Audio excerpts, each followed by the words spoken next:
Well, hello there and welcome to your Newsmax Daily for Wednesday, April the 2nd, 2025. It's a big day, World Autism Awareness Day, established by the UN General Assembly in 2007 to help end the stigma against those with autism, raise awareness, and improve the lives of those who are living with it. On the food calendar, today is National Peanut Butter and Jelly Day, also a big day, a delicious, relatively healthy, inexpensive option for any meal, right? Any time of the day. By the way, if you sacrificed peanut butter or jelly or bread for Lent, today is the 29th day of Lent for Christians around the world, and also being recognized around the world is President Trump's Liberation Day. Before we jump into that, yesterday's elections, and a bunch of other news, there is sad news from the entertainment world. This morning, actor Val Kilmer has died at 65, perhaps best known as Iceman in Top Gun, right? Certainly among my generation, but he's also in that very select group of actors that got to play Batman. He was in Tombstone. He played Jim Morrison in the Doors movie. A statement from his daughter says he died of pneumonia, but Kilmer did have health issues in recent years. I believe he had throat cancer as well. Val Kilmer, dead at 65. Sad. All right, politics. Both Republican candidates endorsed by President Trump won their respective special elections in Florida yesterday. State Senator Randy Fine, who you heard in the Newsmax Daily yesterday, was elected to National Security Advisor Mike Waltz's former House seat in the 6th District, a district that President Trump won by 30 points back in November. It's a special election. You have to look at the turnout. I mean, there were twice as many people that voted. I don't think you can read much into it. We won by double digits. We're super excited. It was an incredibly powerful victory.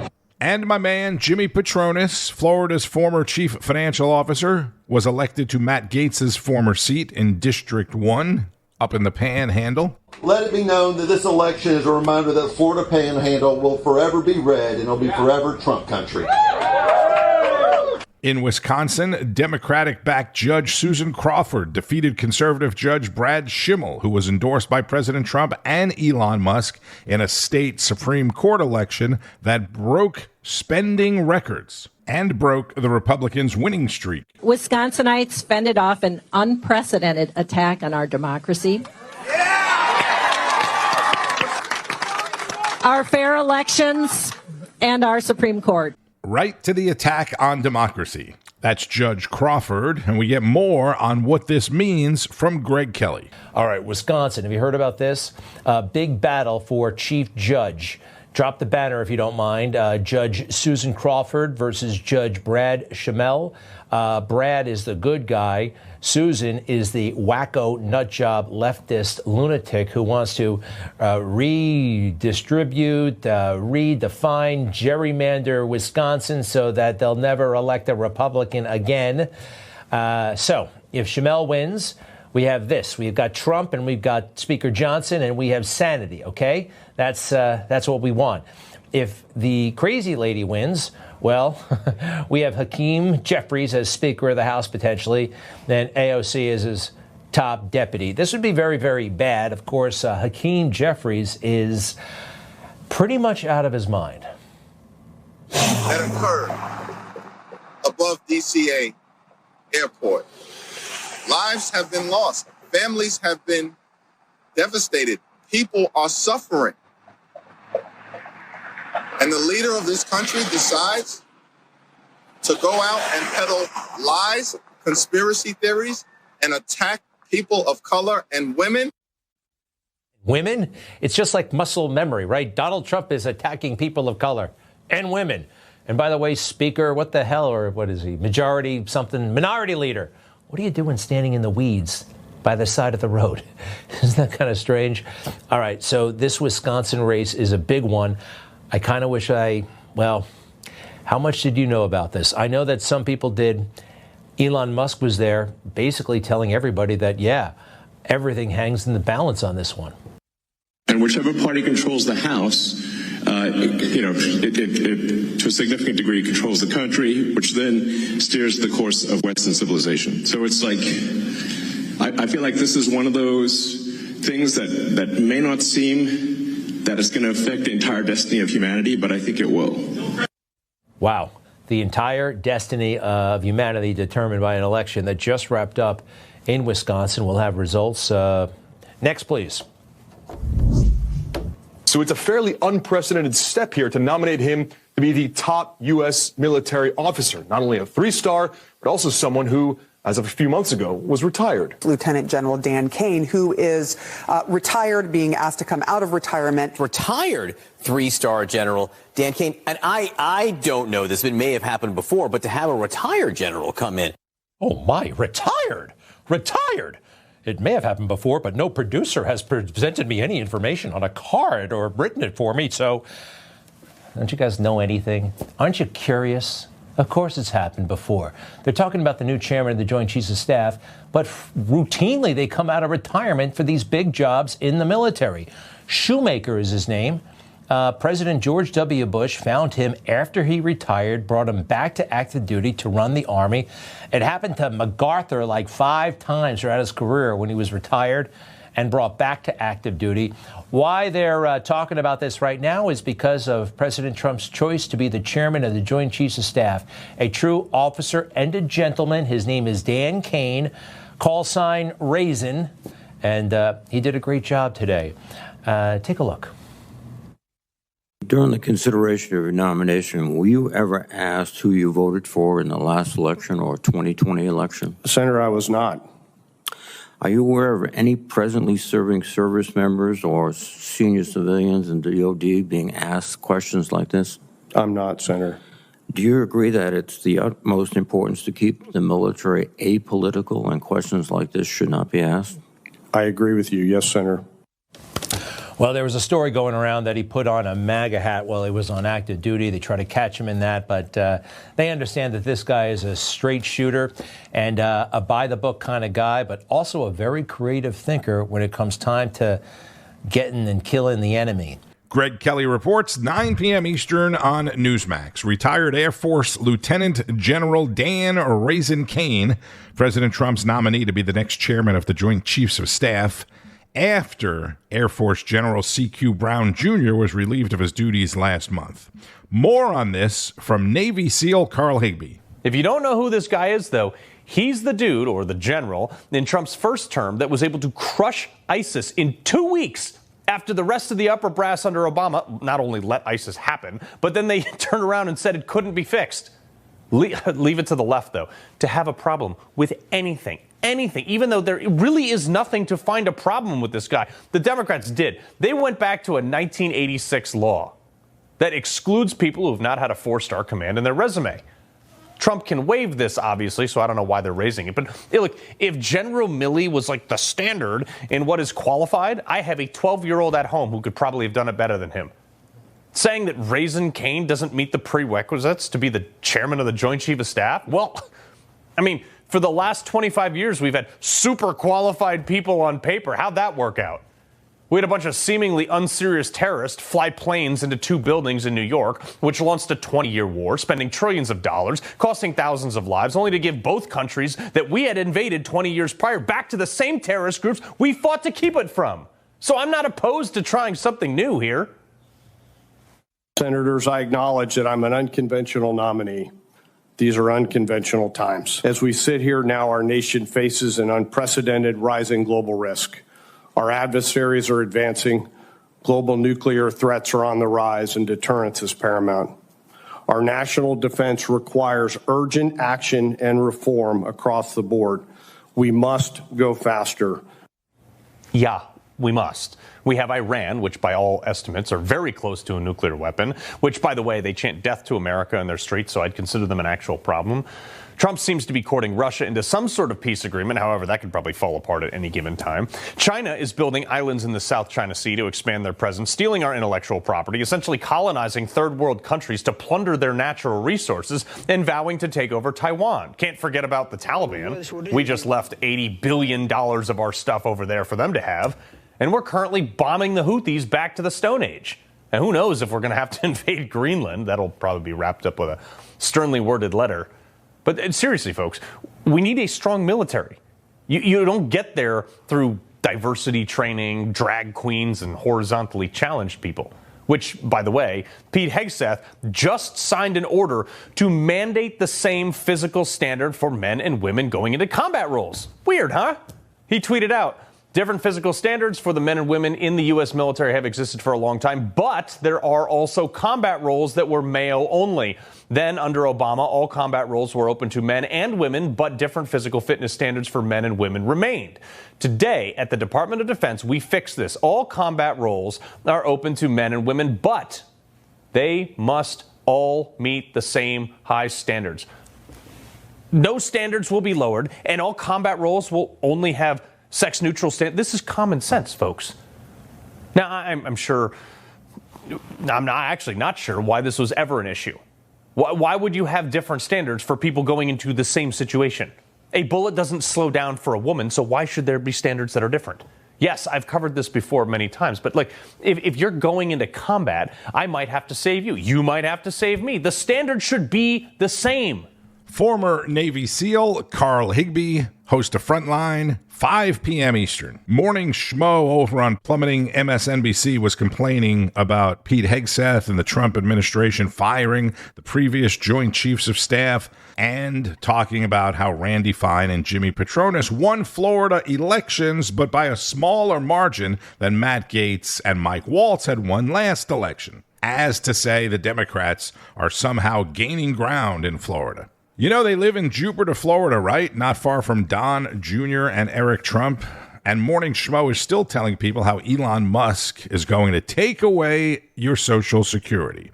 I'm not sure if they mentioned anything about the non-citizens that have been getting Social Security or the dead people. This is Newsmax congressional correspondent Alana Austin on Capitol Hill. In reviewing that town hall video from Elon Musk and his partner, Antonio Gracias, who is also a billionaire himself, they said when DOGE kicked off these efforts, they were expecting to find perhaps some inconsistencies here or there with waste, fraud, and abuse. And they were absolutely floored when they identified allegedly that millions of non-citizens had just been added to the Social Security Administration's accounts under the Biden-Harris administration. And then what was really, really disturbing us was why. We're asking ourselves why. Right. And so we actually just took a sample and looked at voter registration records. And we found people here registered to vote in this population, yes. And who did vote? And we found some by sampling that actually did vote. And we have referred them to prosecution at the Homeland Security Investigation Service. Now, according to that chart highlighted at the presentation, at least 5 million new non-citizens were issued those Social Security account numbers under the previous administration. Now, Gracias, who comes from a Latino immigrant family, says this issue is not political. And in fact, he's absolutely outraged that the enormous flow of illegal aliens under the previous administration across the border was funding drug cartels and traffickers. Now, Elon Musk says he believes it is no accident that so many people were allowed to flow into the country. And they are also pointing out how many people have been added to other government services, such as Medicaid. He's also alleging there was voter fraud from this. People sometimes think that under the Biden administration that he was simply asleep at the switch. He wasn't asleep. No. They weren't asleep at the switch. It was a massive, large-scale program to import as many illegals as possible, ultimately to change the entire voting map of the United States and disenfranchise the American people and make it a permanent, deep blue, one-party state from which there would be no escape. White House Press Secretary Caroline Leavitt was also asked about these new findings by DOGE, and here's her reaction from this afternoon. There was nearly $80 billion worth of fraud in this program. We know for a fact there are individuals who should not be receiving benefits on the Social Security rolls, and this administration is focused on cleaning out the waste, fraud, and abuse in every agency, but particularly in Social Security, to make it stronger for our tax-paying, law-abiding citizens who deserve these entitlements and programs. Now, DOGE is providing some updates, revealing their homework here on waste, fraud, and abuse, saying, quote, for the past 4 weeks, Social Security has been executing a major cleanup of their records. Approximately 9.9 million number holders, all listed 120 years old and up, have now been marked deceased. Another about 2 million to go. And Bianca, President Donald Trump's pick to lead the Social Security Administration, Frank Bisignano, he cleared the Senate Finance Committee. We are awaiting the votes to be scheduled for the full Senate imminently as well. That's Newsmax correspondent Alana Austin on Capitol Hill. Wow, wow, and wow. $80 billion of your Social Security money wasted.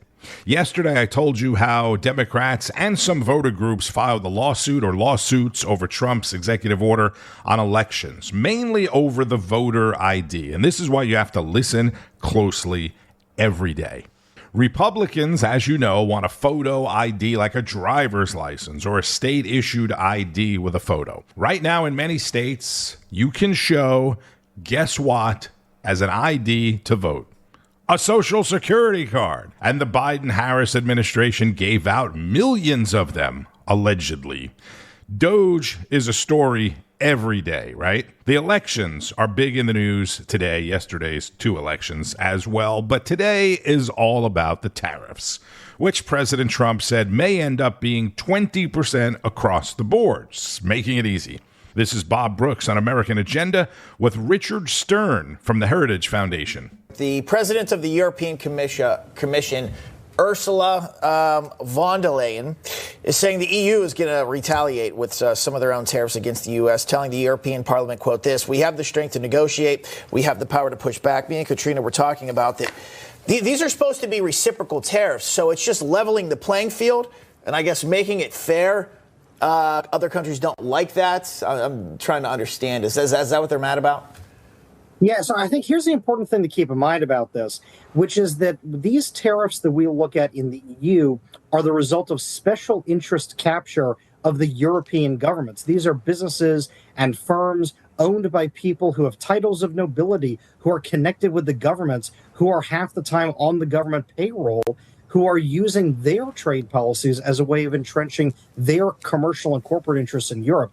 So it's not that really European politicians are looking at what Trump is doing as something that's good. They don't care about reducing trade barriers because they view it as part of their special interest capture to fork their taxpayers' benefits to their donors and their allied corporate interests. In fact, part of what Trump is doing here is breaking up these special interest cabals that not only imprison European commerce, but of course are trying to impose carbon taxes and global minimum taxes on American workers as well. So I'm definitely going to get my American-grown popcorn to watch for tomorrow as well. Yeah, good point. Speaking of that popcorn, Seth, how long do you think maybe we'll have to be watching or eating our popcorn to see how this all plays out as to whether it actually is a good strategy or not so much? You know, that therein is the $1.2 trillion question, Katrina, because that's the trade deficit, the global trade deficit that we have in our exports. And so I would think that very targeted and narrow results occur in a very short time. So maybe not one, but 2 buckets of popcorn, definitely not 5 or 6. But I think some of these tariffs could stay in place for quite some time. Business and market analyst Seth Denson on American Agenda with Katrina Zish and Bob Brooks. That's afternoons, 2 o'clock Eastern on Newsmax. Aside from the tariffs, in an Oval Office meeting today, President Trump is expected to discuss, among other things, the fate of the TikTok app, the wildly popular TikTok app. April 5th, a few days from now, is the deadline to find a non-Chinese buyer for the app or face being banned in the United States. Vice President Vance, National Security Advisor Waltz, and other members of the administration are all in that meeting.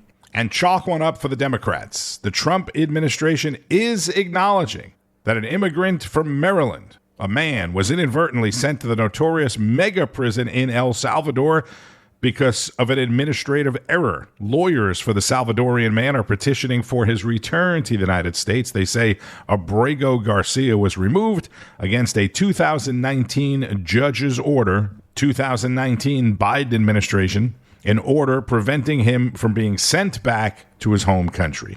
And after Columbia and Harvard, now Princeton University was notified that several dozen federal grants are being suspended by government agencies including NASA, the Department of Energy, and the Department of Defense. The university's president said the rationale was not completely clear, but that Princeton will comply with the law. The Ivy League school is among dozens facing federal investigations into anti-Semitism following all the on-campus anti-Israel protests last year.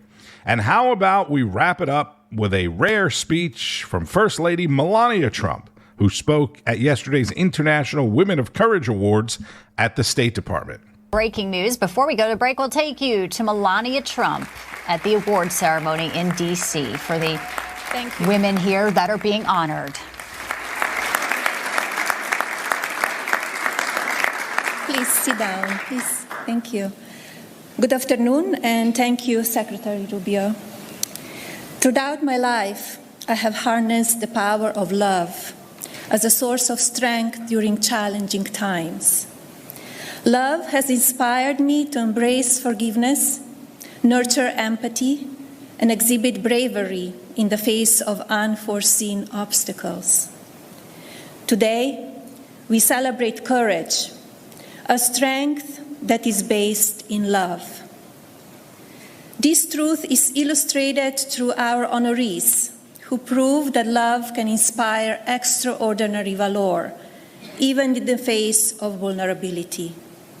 Their remarkable stories, a testament to the power of love in practice for family, community, and our world.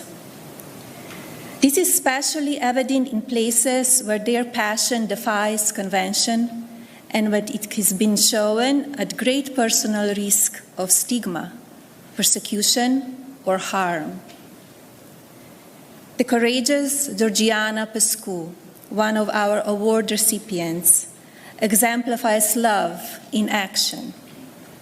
Georgiana is a watchdog who defends the dignity of Romanians whose voices cannot be heard. She fearlessly enters facilities designated as care centers to rescue people with disabilities who are unwittingly held captive. In fact, Georgiana usually shows up unannounced and discovers the unimaginable. Helpless adults and children bound, sedated, starving, and in extreme cases dying. Thanks to Georgiana's brave work, dozens of offenders have been charged with human trafficking, exploitation, and even organized crime.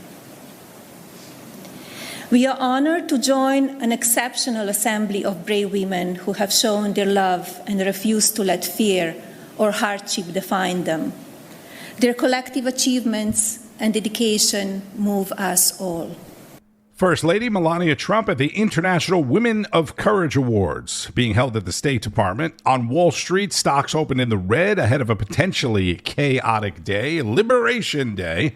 If you bought Newsmax stock, congratulations. It rallied from around $130 a share at Monday's close to $233 a share yesterday. It is seeing a little bit of a pullback with the rest of the market this morning. Bitcoin and other cryptocurrencies slightly lower as well this morning. Bitcoin was at $84,960 at the time of this recording.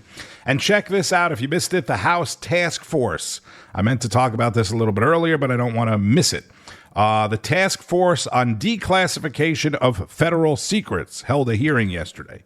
Did you even know there was a task force on the declassification of federal secrets? The hearing focused on the JFK assassination documents. Filmmaker Oliver Stone, who made the JFK movie, and some others are calling on Washington to reopen the case, which the Warren Commission had concluded was committed by lone gunman Lee Harvey Oswald. Let us reinvestigate the fingerprints of intelligence all over Lee Harvey Oswald from 1959 to his violent death in 1963.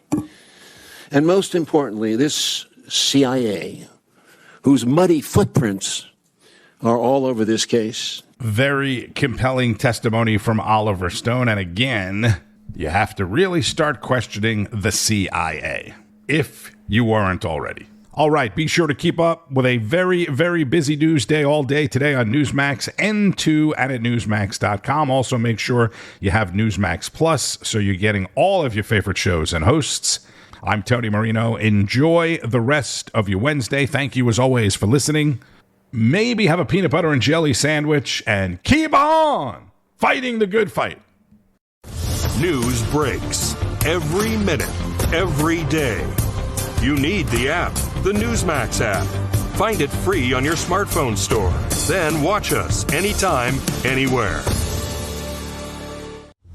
Information. Truth. Is freedom. Is Newsmax. It's real news for real people.